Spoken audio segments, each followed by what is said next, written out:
5 وقت کی نماز یہ میرے نبی کی آنکھوں کی ٹھنڈک ہے، 5 وقت کی نماز اس امت کی شان پہچان ہے۔ اور اللہ تعالیٰ نے پہلی امتوں پر اتنی بڑی مشقت ڈالی کہ ان کی نماز مسجد کے علاوہ کہیں نہیں ہوتی تھی، مسجد میں ہی ہوتی تھی۔ ہمارے لیے کتنی آسانی کر دی، جاب میں ہے مصلی بچھا نماز پڑھو، چلو مصلی بھی کوئی نہیں، زمین دیکھ اس پر کوئی گندگی تو کوئی نہیں ہے، بس زمین بھی تیرے لیے پاک ہے، چل نماز پڑھ۔ اور آسانی کر دی، پانی کوئی نہیں ہے، کوئی بات نہیں، مٹی میں ہاتھ مار، منہ پہ مل، پھر ایک ہاتھ مار، یوں کر، چل نماز پڑھ، میں تیری قبول کروں گا۔ یہ کسی امت کے ساتھ یہ نہیں ہوا، انہیں وضو ہی کرنا تھا چاہے پانی 50 میل پر موجود ہو، اور ہمارے لیے پانی کوئی نہیں ہے، چلو تیمم، مٹی میں ہاتھ ہمارا یوں کیا، پھر ہاتھ ہمارا ایک یوں کیا، ایک یوں کیا، چل بھائی اللہ اکبر قبول۔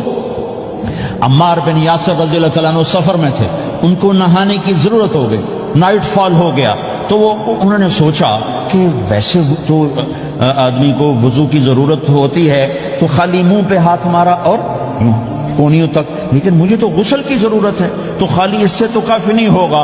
تو انہوں نے کپڑے اتارے، اکیلے تھے، ریت کے اوپر کبھی یوں لیٹے، کبھی یوں لیٹے، کبھی یوں لیٹے، 3-4 دفعہ یوں یوں اور یوں رول ہوتے ہوتے پھر انہوں نے نماز پڑھی۔ آئے اللہ کے نبی کی بارگاہ میں، یا رسول اللہ مجھے رات کو نہانے کی ضرورت پڑ گئی، تو میں نے کہا وضو کے لیے تو خالی یہ 2 دفعہ کرنا کافی ہے، تو یہ تو نہانا تھا، تو میں تو ریت میں خوب رول ہوتا رہا۔ میرے نبی نے انما یکفیک ضربتان، ارے سیدھے بندے عمار، اس کے لیے بھی اتنا ہی کافی تھا کہ تو یوں کرتا اور یوں کرتا اور تو پاک ہو جاتا۔ اللہ نے اس نبی کے طفیل، اس محبوب مصطفیٰ صلی اللہ علیہ وسلم کے طفیل، اللہ نے کیا کیا سہولتیں اور آسانیاں ہمیں عطا فرمائیں۔ پھر نماز 4 کی 2 رکعت کر دی کہ تم مسافر ہو 2 پڑھو، روزے میں سفر میں روزہ معاف کر دیا، بعد میں رکھ لینا، بعد میں رکھ لینا، قضا کرنے کا حکم، بالکل چھوڑنے کا نہیں۔ اور کہا کہ بھائی مریض ہو چھوڑ دو، مسافر ہو چھوڑ دو، اور نماز 2 رکعت کر دو، سنتیں چھوڑ دو۔ ابن عمر رضی اللہ تعالیٰ عنہ بیٹھے تھے تو انہوں نے 2 رکعت پڑھ کے بیٹھ گئے، تو ان کے خادم نے کہا سنتیں نفل نہیں پڑھو گے؟ کہا اگر پڑھنا تو 4 فرض پڑھتا میں، میرے اللہ نے معافی دے دی تو میں کیوں پڑھوں؟ میرے نبی نے سفر میں سنتیں نہیں پڑھی کبھی، اپنی امت کو سہولت دینے، فجر کی سنتیں 2 پڑھتے تھے، اس کے علاوہ سنتیں نہیں پڑھی تاکہ میری امت کو سہولت ہو، آسانی ہو۔ ایک دفعہ بارش ہو رہی تھی اور کوئی جگہ نہیں تھی نماز پڑھنے کے لیے، تو آپ نے اپنی اونٹنی کو آگے کیا اور اس پر بیٹھ گئے، بیٹھے ہی تھے، پیچھے صحابہ نے اونٹنیوں پر ہی صفیں بنائیں، اور یہ نماز اونٹنی پہ بیٹھ کر ادا کی گئی بارش کے اندر۔ نماز اونٹنی کے اوپر نماز بھی ہو گئی، رکوع بھی ہو گیا، سجدہ بھی ہو گیا، سلام بھی ہو گیا۔ پہلی امتوں کے لیے نہیں تھا، سجدہ ہی کرنا پڑے گا۔ کہ اللہ کے محبوب مصطفیٰ صلی اللہ تعالی علیہ وسلم کی طفیل، میرے اللہ نے ہم پہ فضل و احسان کیا، تو میرے نبی کی زندگی میں عبادات میں نماز سب سے اعلیٰ نظر آتی ہے، سب سے نمایاں نظر آتی ہے۔ اور پھر بازار میں، گھر میں، دفتر میں، ماحول میں میرے نبی کے اخلاق، یہ زندگی کا دوسرا روشن پہلو ہے۔ میرے نبی کی ساری زندگی 2 لفظوں میں آتی ہے، عبادت اخلاق، عبادت اخلاق، یا 2 اور لفظ، حقوق اللہ حقوق العباد، حقوق اللہ حقوق العباد۔ حقوق اللہ میں نماز سب سے اعلیٰ، اور حقوق العباد میں لوگوں کی برداشت کرنا، لوگوں سے درگزر کرنا، معاف کرنا، جھوٹ سے بچنا، دھوکے سے بچنا۔ میرے نبی سے پوچھا گیا یا رسول اللہ مسلمان کنجوس ہو سکتا ہے؟ ہم نے کہا ہو سکتا ہے۔ یا رسول اللہ مسلمان کمزور ہو سکتا ہے، بزدل ہو سکتا ہے، ڈرپوک ہو سکتا ہے؟ آپ نے کہا ہو سکتا ہے۔ یا رسول اللہ مسلمان جھوٹ بول سکتا ہے؟ آپ نے کہا نہیں، جھوٹ نہیں بول سکتا، جھوٹ نہیں بول سکتا۔ ہاں، الا لعنت اللہ علی الکاذبین، جھوٹوں پہ اللہ کی لعنت۔ اس لعنت کے ساتھ 400 پاؤنڈ بچا لیے، 4000 بچا لیے، 4 ملین بچا لیے، 4 بلین بچا لیے، 4 ٹریلین بچا لیے، ساری دنیا کو بچا لیا، اور اوپر اللہ کی لعنت پڑی تو اللہ کی قسم گھاٹے کا سودا ہے۔ اور سچے ہو گئے، سچ بولا، یہ میں 100 پاؤنڈ کماتا ہوں، لے لو جو لینا ہے اس میں سے، یہ میں 1000 پاؤنڈ کماتا ہوں، لے لو جو لینا ہے، یہ میں 50,000 پاؤنڈ کماتا ہوں، لے لو جو لینا ہے۔ کہ مسلمان کی زبان سے جھوٹ نہیں نکلتا، سچ ہی بولتا ہے۔ آپ تشریف لے جا رہے ہیں، ایک آواز ہے یا رسول اللہ، آپ نے یوں دیکھا کوئی نظر نہیں آیا، پھر آواز ہے یا رسول اللہ، تو آپ نے دیکھا کہ ہرنی ڈیئر چھوٹی وہ کھڑی ہوئی رسی میں بندھی، تو آپ نے کہا کیا ہوا؟ کہا جی آپ کا صحابی مجھے پکڑ کے لایا ہے، میرے چھوٹے چھوٹے بچے بھوک سے رو رہے ہوں گے، آپ مجھے چھوڑ دیں، میں بچوں کو دودھ پلا کے واپس آ جاتا، مجھے پتا ہے میرے اللہ کی تقدیر میرے بارے میں کیا ہے۔ تو آپ نے کہا اگر تو واپس نہ آئی تو پھر تو اس نے کہا مجھے اللہ جہنم میں ڈال دے. آپ نے اس کی رسی کھول دی, خود وہیں بیٹھ گئے. اس نے دوڑ لگائی اور پہاڑوں میں گم ہو گیا. تھوڑی دیر کے بعد وہ دوڑتی ہوئی آئی اور آ کے سر یا رسول اللہ میں حاضر ہو گیا. تو آپ نے اس کو باندھ کے وہیں آپ بیٹھ گئے نہیں. دیر کے بعد وہ صحابی آئے جنہوں نے اس کو شکار کیا تھا, پکڑا تھا. تو کہنے لگے ان کا یا رسول اللہ آپ یہاں کیسے؟ کہ میں ایک درخواست لے کر آیا ہوں. کیا؟ کہ یہ ہرنی مجھے ہدیہ کر دو.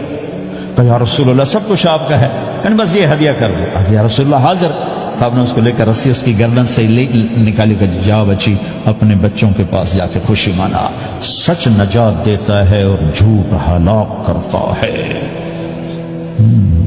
ایک ہرنی جان کی بازی کھیل گئی سچ بولنے کے لیے. تم چند پونڈوں پہ جھوٹ بولتے ہو, ایمان کو برباد کر کے رکھ دیتے ہو. مسلمان جھوٹ نہیں بولتا, مسلمان دھوکہ نہیں دیتا, مسلمان کی زبان سے سخت بول نہیں نکلتا, کسی کو بے عزت نہیں کرتا, کسی کو کی بے کامی نہیں کرتا, کسی کا دل نہیں توڑتا, کسی کو ذلیل نہیں کرتا, خود سہتا ہے, اوروں کو خوشیاں دیتا ہے, خود دکھ سہتا ہے, اوروں کو راحت دیتا ہے, خود تکلیف سہتا ہے. یہ میرے نبی کے اخلاق ہیں, یہ میرے نبی کی زندگی ہے, اور یہ اسلام کا سب سے بڑا چیپٹر ہے اور سب سے مشکل چیپٹر ہے. جب میرے نبی نے لمبی نمازیں پڑھی تو اللہ نے روک دیا کہ میرے حبیب ما انزلنا علیک القرآن لتشقى, اتنی لمبی نماز نہ پڑھ کے تو تھک جائے. میرے نبی نے تبلیغ میں زور دکھایا تو اللہ نے روک دیا, فلتذهب نفسك علیہم حسرات. میرے نبی اتنا غم نہ کر کے آپ خود ہی آہیں بھرتے بھرتے آپ مر جائیں. میرے نبی نے مال سارا خرچ کیا, اللہ نے اس سے بھی روک دیا. ولا تبسطها كل البسط فتقعد ملوما محسورا. اتنا خرچ نہ کریں کہ آپ خود پھر دکھی ہو کے بیٹھ جائیں. خرچ کرنا بہت بڑا عمل, تبلیغ سب سے سارے عملوں کا سردار عمل. تبلیغ سے بڑا کوئی کام ہوتا تو اللہ نبیوں کو دیتا. اگر تبلیغ سے بڑھ کر کوئی کام ہوتا تو اللہ نبیوں کو دیتا. گشت سے بڑھ کر کوئی محنت ہوتی تو اللہ نبیوں کو دیتا. 950 سال نوح علیہ السلام گشتی کر رہے ہیں, اور اللہ کی مان لو, اللہ کی مان لو. اتنا عظیم عمل کا میرے نبی درمیانہ. نماز سب سے بڑی عبادت, میرے نبی درمیانہ کام. لیکن جب میرے نبی نے اخلاق اچھے کیے, دشمن کو معاف کرنا. ایک آدمی آپ سوئے ہوئے تھے, آپ کی تلوار لٹکی تھی, ایک آدمی آیا, اس نے آپ کی تلوار اتاری اور یوں ہماری پسلی میں. آپ اٹھ کے بیٹھ گئے. اب وہ قتل کے ارادے کے لیے آ چکا ہے اور تلوار یہاں ہے. کہتا من یمنعک منی, اب بول تمہیں کون بچائے گا؟ تو آپ نے مسکراتے ہوئے کہا اللہ. تو اس کے ہاتھ سے تلوار گر پڑی. تو آپ نے اٹھا لی, آپ نے یوں سیدھی کی, اب تو بچا, تجھے کون بچائے گا؟ وہ کہنے لگا مجھے تو ہی بچائے گا. وہ تو اللہ کو جانتا نہیں تھا. کہ بابا مجھے تو ہی بچائے گا.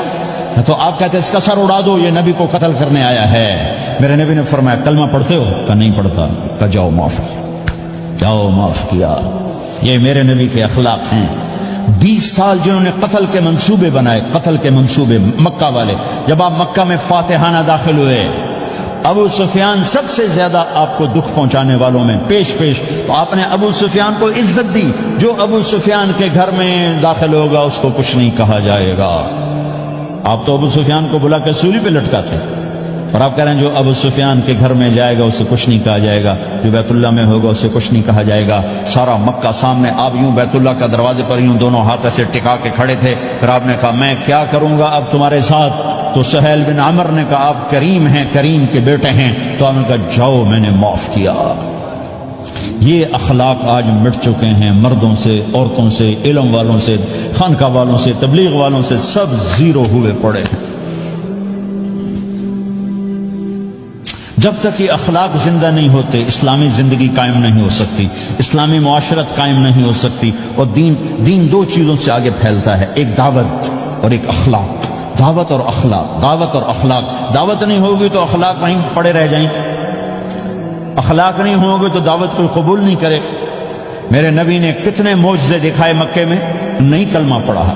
بدر میں ان کے 70 مارے گئے, فرشتوں کو دیکھا, جبریل کے گھوڑے کی آواز سنی, کلمہ نہیں پڑھا. خندق میں شکست ہوئی, کلمہ نہیں پڑھا. پانی نکلتے دیکھا انگلیوں سے, کلمہ نہیں پڑھا. ایک بکرے کا ایک بازو پکایا, ایک بازو بکرے کا, ایک اگلا جو بازو تھا, اور 40 آدمیوں نے کھانا کھایا اور ایک بوٹی کم نہیں ہوئی, کلمہ نہیں پڑھا. لیکن جب میرے نبی نے کہا جاؤ معاف کیا تو سارے ہی کلمہ پڑ گئے کہ واقعہ یہ اخلاق نبی کے ہو سکتے۔ حنین کی جنگ میں جب بھاگے لوگ، شکست ہوئی، تو ایک صحابی کا بھاگتے ہوئے پاؤں ہمارے نبی کا پاؤں پر آیا، جوتا سخت تھا، تو آپ نے کہا اوجعتنی، اور آپ کے ہاتھ میں چھڑی تھی، آپ نے اس کو یوں ماری تو اوجعتنی، ارے تو نے مجھے کتنا زیادہ درد پہنچایا، دکھ پہنچایا۔ وہ بیچارے پگھل کے رہ گئے اور پریشان ہو گئے، اور فرماتے ہیں سارا دن میں پریشان، ساری رات پریشان کہ اللہ کے نبی کو میں نے تکلیف پہنچائی، اب میرا کیا بنے گا۔ اگلا دن ہوا تو اعلان ہو رہا تھا بھائی جس کا پاؤں نبی کے پاؤں پہ آیا تھا اس کو اللہ کے نبی بلا رہے ہیں۔ تو صحابی کہنے لگے میں نے سمجھا بس اب میری تو دنیا بھی گئی اور آخرت بھی گئی، اب میرے اوپر کیس بنے گا اور مجھے ڈانٹ ڈپٹ بھی ہوگی، میرا کتنا بڑا گھاٹا نقصان ہوگا۔ یہ حاضر ہوئے ڈرتے ڈرتے، تو آپ نے فرمایا میرے بھائی کل میں نے تمہیں چھڑی ماری تھی، وہ مجھے معاف کر دینا، اور یہ 80 اونٹ تمہیں ہدیہ دیتا ہوں، 80 کیملز یعنی 80 پراڈو، 80 رینج روور کا یہ میری طرف سے تمہیں ہدیہ ہے۔ وہ حیران پریشان، یہ میرے نبی کے اخلاق ہے، یہ میرے نبی کے اخلاق ہے۔ کانٹے بچھانے والی نے 4 دن آنا چھوڑ دیا، بیمار ہو گئی تھی، تو ہم نے کیا بات ہے وہ ہمارے راستے میں اب کانٹے کوئی نہیں ہے، کہا یہ وہ بیمار پڑی ہے جو کانٹے بچھاتے تھے، تو آپ اس کے گھر چلے گئے، ماں جی خیریت تو ہے، اب ٹھیک تو ہیں؟ کہا بیٹا مجھے کلمہ پڑھا دے، بس تیرے اخلاق نے مجھے فتح کر لیا ہے۔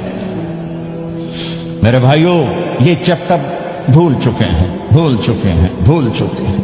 جب تک یہ چیپٹر زندہ نہیں ہوگا زندگی اسلامی نہیں بنے گی، معاشرہ اسلامی نہیں بنے گا، اور آگے قوموں کے لیے اسلام کا دروازہ نہیں کھلے گا۔ ہمیں معاف کرنا آتا ہو، ہمیں گالی دینے والے کو دعا دینا آتا ہو، غیبت کرنے والے کی تعریف آتی ہو، اور غیبت کرنے سے، غیبت سننے سے اپنے آپ کو ایسے بچاؤ جیسے زہر سے بچاؤ، جیسے آگ سے بچاتے ہو۔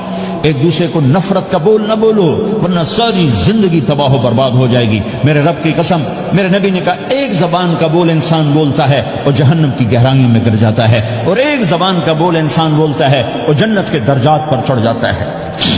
یہ زبان بہت طاقتور چیز ہے، میں ہر بیان میں اس کو دہرا رہا ہوں کہ جتنا یہ عمل ختم ہو چکا ہے اتنا کوئی عمل بھی نہیں ختم ہوا ہے۔ اور ایک صحابی ہیں ابو دجانہ۔ کون ابو دجانہ؟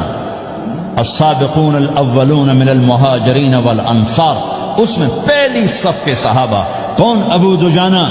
جب آپ حج پر گئے تو اپنی جگہ مدینے کا امیر ابو دجانہ کو بنایا۔ ابو دجانہ حج میں شریک نہیں ہوئے کہ آپ نے اپنی جگہ ان کو اپنا نائب بنا کے وہاں کھڑا فرمایا ابو دجانہ میری جگہ پر مدینے کا امیر ہے، یہ وہ ابو دجانہ ہیں۔ کون ابو دجانہ؟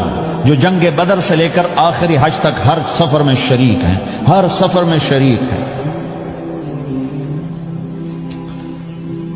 ان کی ایک بات میں بتانا چاہتا ہوں، پہلے تھوڑی سی ان کی ہسٹری بتانا چاہتا ہوں۔ کون ابو دجانہ؟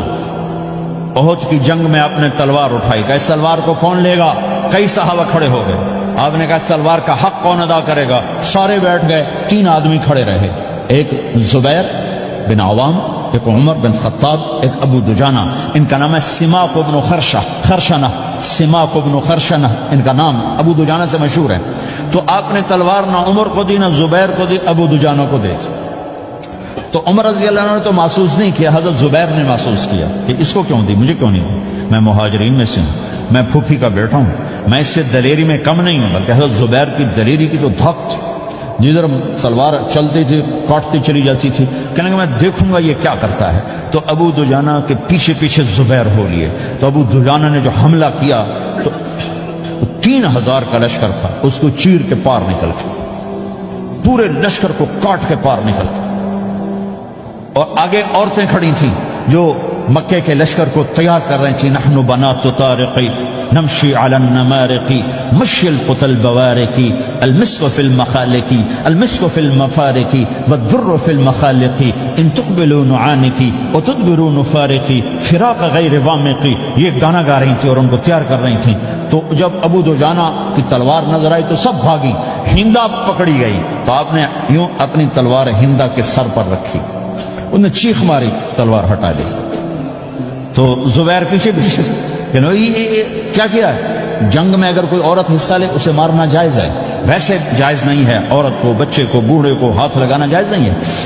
تو انہوں نے کہا تلوار کیوں نہیں چلائی؟ کہا میرے محبوب کی تلوار ہے، عورت کے خون سے رنگین کر کے اس کی شان نہیں گھٹانا چاہتا، یہ میرے نبی کی تلوار۔ پھر واپس ہوئے، پھر اٹیک کیا اور پھر مجمع کو چیر دیا۔ سامنے ایک آدمی آ رہا تھا ہاتھی کی طرح، اتنا لمبا موٹا تازہ، تو زبیر کہنے کہ میرے جی میں آیا کبھی اس کی ٹکر ہونا پھر میں دیکھوں ابو دجانہ کیا چیز ہے۔ تو اللہ کا کرنا ایسا ہوا ابو دجانہ دونوں آمنے سامنے ہو گئے، تو وہ ایسے شاہ سوار تھے کہ دونوں طرف کے لشکر ذرا تھم گئے اور وہ دونوں بھڑ گئے۔ ابو دجانہ کے اپنے جوہر، اس پہلوان کے اپنے جوہر، غبار اٹھا، مٹی اٹھی، اور اس کی اپنی طاقت، ان کی اپنی طاقت، انہوں نے ابو دجانہ کو اس نے زخمی کر دیا۔ ابو دجانہ نے جو جوش میں آ کے ماری تلوار، اس کو لگی یہاں، تو اتنی طاقت سے لگی کہ اس کے نیچے اتر کر دو ٹکڑوں میں تقسیم کر دی۔ یوں ماری تو ایک حصہ ادھر، ایک حصہ، پھر یوں دیکھا اور اپنے چہرے سے لوہے کی ٹوپی اتاری، اما ترا انا ابو دجانہ، کیا دیکھ رہے ہو؟ میں ہوں ابو دجانہ، تلوار صحیح لی ہے میں نے، غلط نہیں لی، یہ ابو دجانہ ہیں۔ اور جب شکست ہو گئی احد کی جنگ میں، اور پھر 10-12 آدمی نے آپ کو گھیرے میں لیا ہوا تھا، ان میں ایک ابو بکر تھے، عمر تھے، علی تھے، طلحہ تھے، زبیر تھے، سعد بن ابی وقاص تھے، اور سہل بن حنیف تھے، عبادہ قتادہ بن نعمان تھے، اور ابو دجانہ تھے رضی اللہ تعالی عنہم، ان میں سے ایک ابو دجانہ بھی تھے۔ اور یمامہ کی جنگ میں ابو دجانہ شہید ہوئے، یمامہ کی جنگ میں شہید ہوئے۔ یہ ابو دجانہ کی تھوڑی سی سیرت آپ کے سامنے آئی ہے۔ اس کے بعد اب آپ ان کے قول کو سنو تاکہ اس کا وزن آپ کے سامنے آئے۔ یہ بدر کے شریک ہیں، اللہ کے نبی نے کہا بدر کا صحابی جو مرضی کرے بخشا گیا۔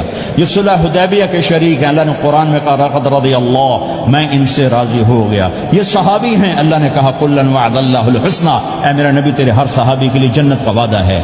اور اب یہ کیا کہتے ہیں؟ یہ کیا کہتے ہیں لوگو؟ ان ارجع عملی عند، لوگو میرے پاس، ابو دجانہ میرے پاس بخشش کا سب سے بڑا عمل جانتے ہو کیا ہے؟ بدر نہیں، احد نہیں، حدیبیہ نہیں، خندق نہیں، خیبر نہیں، فتح مکہ نہیں، آخری حج نہیں، کیا ہے؟ کیا ہے لوگو؟ ان ارجع عملی عندی، میرے پاس آخرت میں بخشش کا سب سے بڑا عمل بس ایک ہے کہ ما آذیت احدا باللسان، میں نے اپنی زبان سے کبھی کسی کو دکھ نہیں پہنچایا۔ ولا اجد فی قلبی غلا لاحد، اور میرے دل میں کسی کے لیے بغض کوئی نہیں ہے، بس یہ میری بخشش کا عمل ہے۔ تو بھائیو، نبی کے اخلاق میں دو چیزیں لے لو، ایک زبان سے کسی کو دکھ نہ دو، ایک دل میں کسی کا بغض نہ رکھو۔ اللہ کی قسم بغیر حساب کتاب کے جنت میں جاؤ گے۔ بڑے بڑے جنید بغدادی اور بڑے بڑے معرفت والے تمہیں دیکھتے رہ جائیں گے، تمہاری رفتار اتنی تیز ہوگی کہ تمہیں وہی پکڑ سکے گا جس کا یہ دو عمل تم سے زیادہ اچھا ہوگا۔ جس روڈ پہ رش ہوتا آپ وہاں سے گاڑی ہٹا لیتے ہو، ادھر نہیں جانا، رش ہے، وہ سائن وغیرہ آپ کو آ جاتے ہیں کہ ادھر بلاک ہے، ادھر نہیں جانا، ادھر جانا ہے۔ تو جہاں روڈ پہ رش ہوتا ہے تو قیمتی سے قیمتی گاڑی کی رفتار بھی آہستہ ہو جاتی ہے، اور جہاں روڈ خالی ہوتا ہے تو پرانی گاڑی بھی بھاگے جا رہی ہوتی ہے۔ ہمارے یہاں پرانی گاڑی ہوتی ہے نا، پرانی بسوں کے پیچھے لکھا ہوتا ہے نہ انجن کی خوبی نہ ڈرائیور کا کمال، خدا کے سہارے چلی جا رہی ہے۔ اور جس کے پاس ایسی گاڑی ہو، نہ انجن کی خوبی نہ ڈرائیور کا کمال، تو اگر اس کو روڈ خالی مل جائے تو وہ تو مرسیڈیز والے سے پہلے پہنچے گا، رینج روور والے سے پہلے پہنچے گا، بینٹلی والے سے پہلے پہنچے گا، رولز رائس والے سے پہلے پہنچے گا، جو وہ تو پھنسی کھڑی اور اس کا روڈ ہی خالی ہے۔